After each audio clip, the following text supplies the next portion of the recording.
कि ईद के दिन अगर अन्न खाइएगा तो आपका जन्म सुकरी में हो। सुकरी समझ रहे हैं? सुकर का फीमेल होता है सुकरी। फल खाने से बदरिया में जन्म होगा, पानी पी लेने से जोक में जन्म होगा, दूध पीने से सापी में जन्म होगा। आप उस रोज अगर सो गए तो अजदरी में जन्म होगा। और बात हुई क्या? ठीक है बोला है। अब आगे लिख क्या कि अगर पति को धोखा दिया दान करे और मुझे धारण करे, मुझे धारण करे मतलब मेरा ध्यान करे। आज पति कैसे तुम्हारा ध्यान करे कि गाड़ी ले जाके नहीं हमारे पति को, हमारे महिला इसमें लिखा हुआ हम नहीं कर मुझे धारण करे जूता मारना चाहिए। हम लोग धीरे बोलते जूता मारे आगे लिखता है जो स्त्री इस प्रकार से फर्क करती है वह मेरे समान पति पाती। अभी साथी बोल रहे हैं कि जो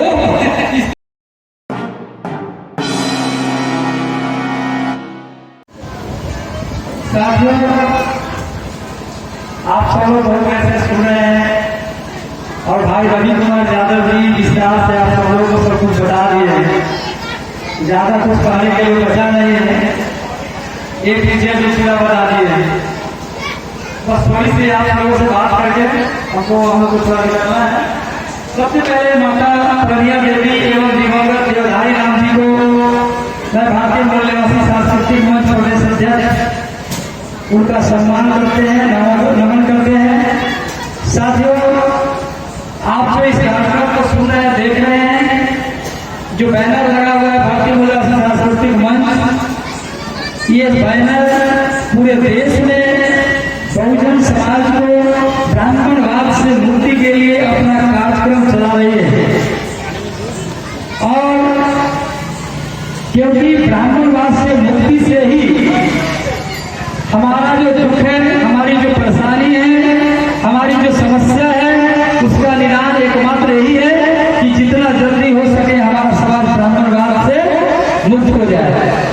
क्योंकि जब तक आप ब्राह्मणवाद के चक्कर में पड़े रहेंगे तब तक आपके दुखों का, आपकी समस्याओं का, आपका शोषण का, आपके साथ जो अत्याचार हो रहा है इसका निवारण संभव नहीं है।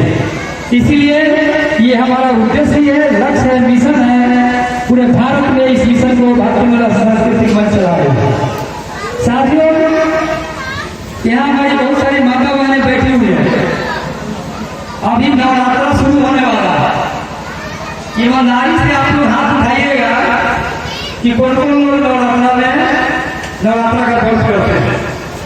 उधर नहीं लोग हैं, आप इधर नहीं करते हैं। आप लोग नवरात्रा कोई लोग नहीं करते हैं, बहुत बढ़िया है कि नहीं करते हैं।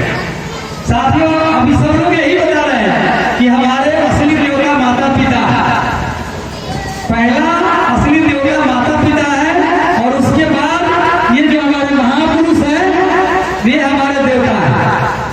क्योंकि माता पिता के वजह से हम इस धरती पर आए हैं और इन महापुरुषों की वजह से हमें ज्ञान प्राप्त हुआ है। हमें मानव को मानव बनाने में इन महापुरुषों का योगदान है। इसलिए इसके अलावा कोई देवी देवता नहीं है जिसके बारे में आप सोचे विचार करें। मैं एक हथियार बताना चाहता हूँ, एक औजार है पकड़ने का। कैसे गलत और सही को पकड़ा जाए, गलत क्या है और सही क्या है, इसको पकड़ने के लिए औजार है। गौर से सुनिए, जिसे नट बोल्ट को खोलने के लिए औजार होता है तो गलत और सही को पकड़ने के लिए औजार होना चाहिए। एक औजार है, आप लोग ध्यान दीजिए। आपको किसी भी चीज को गलत या सही, यानी वो आपके लिए जरूरी है कि आपके लिए जरूरी नहीं है, इसको कैसे पकड़ेंगे? इसको पकड़ने के लिए एकमात्र औजार है बुद्धि का, वो ये है कि जैसे हम कहते हैं कि आप पूजा पाठ न करें, देवता पितर कुछ नहीं है, भगवान नहीं है, ये महापुरुष हमारे देवता है। तो मैं अपनी बात बता रहा हूं, मैं बचपन से आज तक मंदिर में नहीं गया, लेकिन मंदिर में नहीं गया तो मेरा कोई काम डिस्टर्ब नहीं हुआ, सब काम हो रहा है। बच्चे लोग अच्छे पढ़े लिखे हैं, हम भी कुछ थोड़ा बहुत पढ़े लिखे हैं और अच्छा जिंदगी भी जी रहे हैं, अपने महापुरुषों के बताए रास्ते पर चल के कोई फर्क नहीं पड़ा।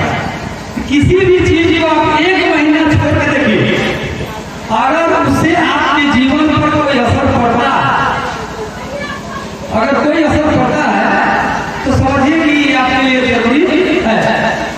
लेकिन अगर आप उसको एक महीना छोड़ दिए और कोई असर नहीं पड़ता है तो समझ लीजिए कि आपके लिए कोई काम का नहीं है, उसके बिना आपके जीवन में कोई दिक्कत नहीं आएगा। तो मैं सीधा सवाल करता हूँ कि अगर आपको ये जांचना है, एक महीना आप मंदिर नहीं रहे, एक महीना किसी देवी देवता का पूजा मत कीजिए और फिर देखिए कि आपके जीवन में कोई दिक्कत आ रहा है। अगर कोई परेशानी नहीं आ रही है तो उसको करने से क्या फायदा, तो छोड़ देना चाहिए। सीधा लॉजिक। और मैं कहता हूँ देखिए, बिजली के बिना आप कैसे रह सकते हैं? कैसे रहिएगा बिजली के बिना? ये मोबाइल के बिना कैसे रहिएगा? पंखा चल रहा है घर में, कैसे रहिएगा? घर में कुकर है खाना बनाने वाला, उसके बिना कैसे रहिएगा? जरूरी क्या है कि पंखा चल रहा है ना, आपके सुख सुविधा के लिए, आपको इससे फायदा है, उसके बिना नहीं रहता दिक्कत। थोड़ा ठीक है रह लीजिएगा तो, लेकिन तकलीफ होगी ना। तो जितनी चीज है दुनिया में जिसके बिना आप नहीं रह सकते, आपका काम नहीं चल सकता, गाड़ी सवारी है, मोटरसाइकिल के बिना कैसे काम चलेगा? नहीं काम करेगा, किसी से मांगना पड़ेगा, आपके पास नहीं है, तो खरीदना पड़ेगा। तो क्या जरूरी है जिसके बिना काम न चले हमारा, जिसके बिना काम चले उसको छोड़ दीजिए, उसके बिना हमारा काम चल सकता है। तो सीधा अब आइए, अभी हमारे साथी बात कर रहे थे ये क्या चीज का वगैरह, आप लोग को एक प्रमाण लिखा था, यहाँ हमसे सब कुछ प्रमाणिक बात।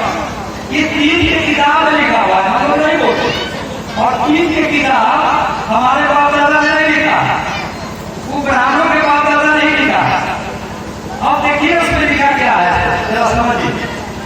मैं आपको बताता हूँ पढ़ के, वो ज्यादा नहीं बोलेंगे, इसी चीज को समझा के मैं अपना बात समाप्त करूँ। इसमें लिखा है 3 के दिन हम हॉस्पिटल से रात को जा रहे थे, अपना एक हॉस्पिटल होता, तो हॉस्पिटल से जा रहे थे रात को, तो देखे कि रोड पर महिला एकदम लाइन से चढ़ रही। तो हम घर में जाकर पीछे पत्नी से कि भाई पहले तो ऐसा नहीं होता था, आई देखते कि रोड पर एकदम खाली महिला को लाइन लगा क्या हुआ? तो बोलूँ ऐसा होता है कि अगर आज सो जाएगा ना लोग तो उसको अजगर में जन्म होगा।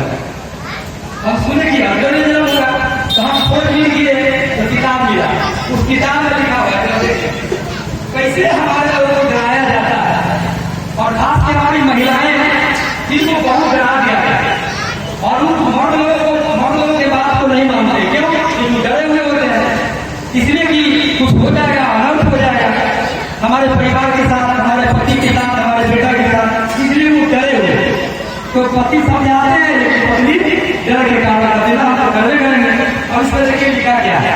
लिखा है कि अगर ईद के दिन अगर आप मांसाहार करेंगे तो आपका जन्म बागिर में होगा, मतलब सिर्फ महिला के लिए, उसके लिए नहीं है, उसके बारे में होगा तो बाघ लिखा है, लेकिन पता है सिर्फ महिला को कैसे डराना चाहिए, बागिर में जन्म होगा। अगर दही खा लेंगे उस दिन तो बिल्ली में जन्म होगा, और मिठाई खा लेंगे तो चींटी में जन्म होगा। ये हमारा बाप दादा नहीं लिखा है, ये ब्राह्मण के बाप दादा लिखे, किताब का इतना देखिए। नहीं विश्वास होगा तो 3 वर्ष की किताब लेके और उसमें पढ़ लीजिए। आगे लिखा है कि 3 के दिन अगर अन्न खाइएगा तो आपका जन्म सुतरी में होगा। सुतरी समझ रहे हैं? सुकर का फीमेल होगा सुतरी। फल खाने से बदरिया में जन्म होगा, पानी पी लेने से जोक में जन्म होगा, दूध पीने से सापी में जन्म होगा। आप उस रोज अगर सो गए तो अजनबी में जन्म। और बात लीजिए, ठीक है बोला लिख ले। और आगे लिख क्या कि अगर पति को धोखा दीजिएगा उस दिन, अगर कोई पत्नी अपने पति को उस दिन धोखा दे दे 3 के दिन, तो उस उसका जन्म होगा मुर्गी में। कितना बकवास लेके रखा है, मुर्गी में जन्म होगा। इसीलिए सब स्त्रियां बहुत आवश्यक है, मतलब कुछ खाना नहीं, कुछ पीना नहीं, न सोना है, न कुछ खाना है, न पीना है, मतलब सब स्त्री को सिर्फ पकड़। इसीलिए हम समझे देखे कि सब लोग कह रहे हैं क्या बकवास है, हमारे लोग पढ़ लिखे हैं फिर भी इस बकवास को मान रहे। तो कितना बेवकूफी है हमारे लोग, जरा देखिए आगे कहते हैं, ये कौन लोग हैं, कहते हैं कि दूसरे उसी को बहुत रख लीजिए, आप दूसरे दिन आप बस सोना नहीं, कुछ और पानी खाना नहीं, कुछ खाइएगा हो जाएगा। और अगला दिन क्या करना है, शक्ति के हिसाब से जिनका जैसा शक्ति है तो उसने भक्ति करेंगे। तो लिखता है अगला दिन सोना के, चांदी के, तांबा के, अगर तांबा भी न हो सके, बहुत गरीब है, तो बांस के बर्तन में, पात्र में अन्न भरकर ब्राह्मण को दान करे।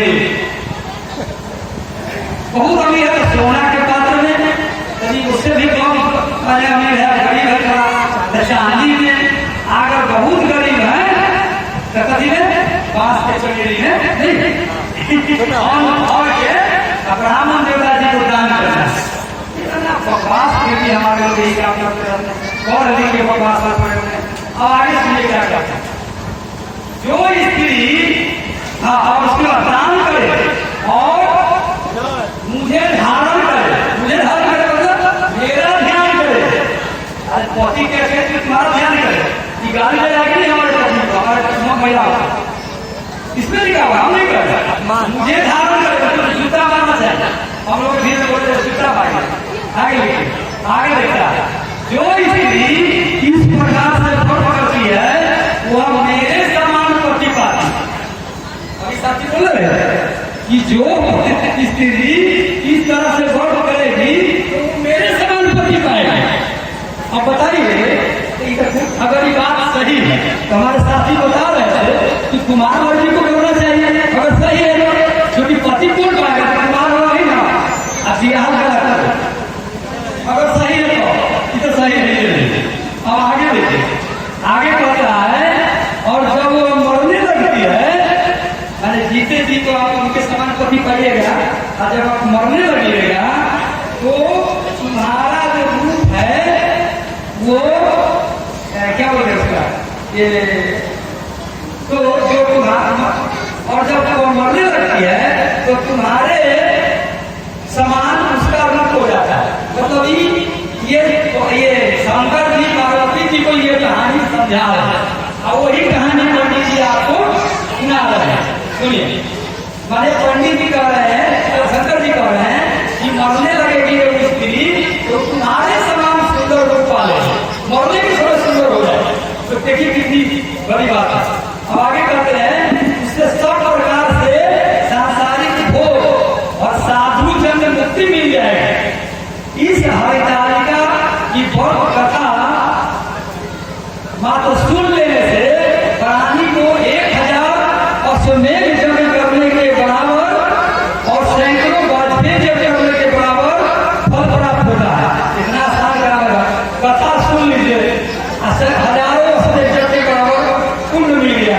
आगे लिखते हैं कि हे देवी, मैंने यह सब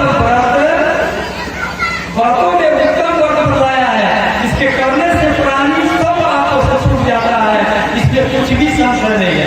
मतलब ये जो बात है इसमें कोई शक शुभा करने की जरूरत नहीं है, बिल्कुल सही है। अब इतना बड़ा बकवास है, बिल्कुल सही है। बोलिए, अगर इसके बाद भी अगर आप इस काम को करते हैं तो या तो हमारे लोग महामूर्ख है, बेवकूफ है, और नहीं तो डरे हुए है ना।